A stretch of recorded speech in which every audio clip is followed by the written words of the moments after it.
La ville méridionale de Jelkam-Rollepintre, affectueusement surnommée Marais de Mélasse par ses voisins, avait une histoire aussi douce que son exportation principale et aussi collante que ses relations politiques. Entrent en scène les frères Terre-Lumière, Bartholomé et Boniface, deux individus habiles qui sont passés de l'obscurité rurale à la gloire sénatoriale, laissant dans leur sillage une traînée de guarapo et de rire, le guarapo étant un sirop de sucre non raffiné.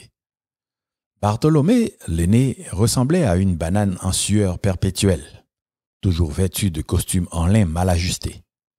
Boniface, le plus jeune, avec ses cheveux gominés et son penchant pour les chaînes en or, ressemblait à un flamand en rose en fuite égaré dans une bijouterie. Tous deux partageaient une soif commune de pouvoir, d'argent et de tout ce qui ressemblait vaguement à l'éducation, même si malheureusement ce n'était pas la vraie. Leur ascension au pouvoir était aussi douteuse que les prédictions d'une voyante de carnaval. Des murmures d'élections truquées et de dons stratégiquement placés, c'est-à-dire des pots de vin, les suivaient comme des mouches autour d'un tonneau de rhum renversé. Une fois installés dans leurs somptueux sièges sénatoriaux, les frères Terre-Lumière n'ont pas perdu de temps pour prouver leurs qualifications exceptionnelles, pour la corruption bien sûr.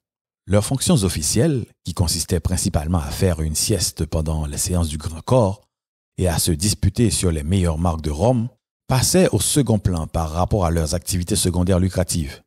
Trafic d'influence était leur euphémisme, mais tout le monde savait qu'il s'agissait d'un simple pot de vin. Les contrats gouvernementaux sont devenus des piñatas, mûrs pour les coups opportunistes des frères. L'air dans le bâtiment du Sénat s'épaissit d'une odeur de sucre brûlé et d'accords en coulisses. Mais les aspirations internationales des frères Terre-Lumière ont véritablement consolidé leur place dans le hall de l'infamie.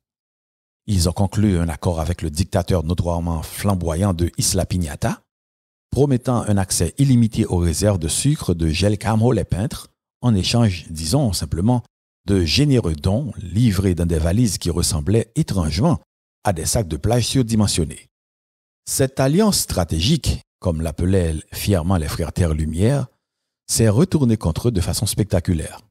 Isla Piñata, connu pour ses organisations de défilés carnavalesques flamboyants, mais aussi son bilan douteux en matière de droits humains, est devenu la risée de la région.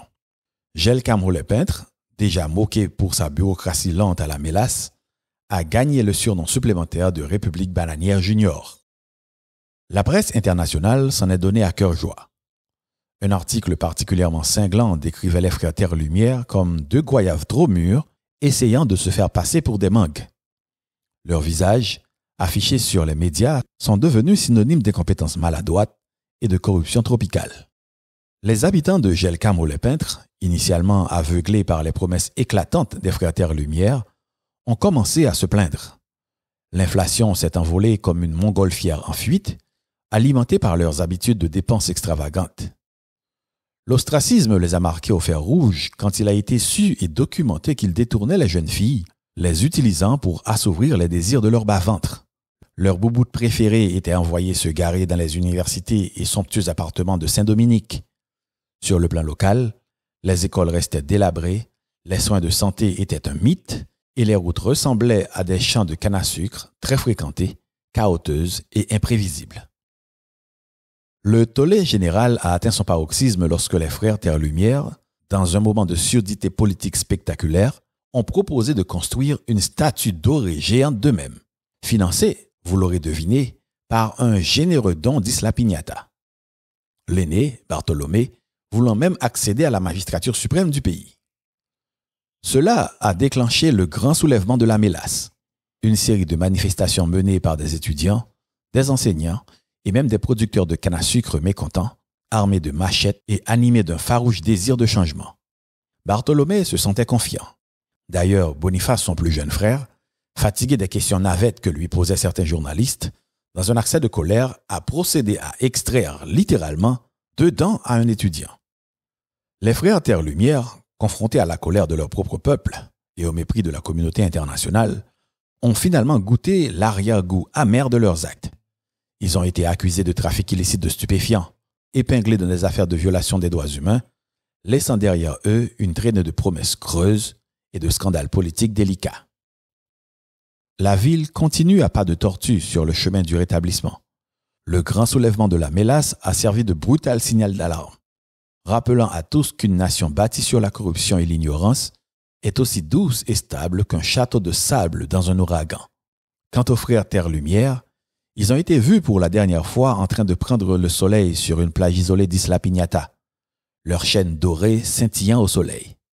Mais même le paradis peut sembler étouffant lorsque vous regardez constamment par-dessus votre épaule, poursuivis par les fantômes de vos propres méfaits. Les frères Terre-Lumière, tout comme leur alliance malheureuse, étaient destinés à rester une tache collante sur l'histoire par ailleurs vibrante de Gel Camro les peintres, un rappel constant des pièges d'une ambition incontrôlée et de l'importance de l'éducation, même dans un pays regorgeant de sucre.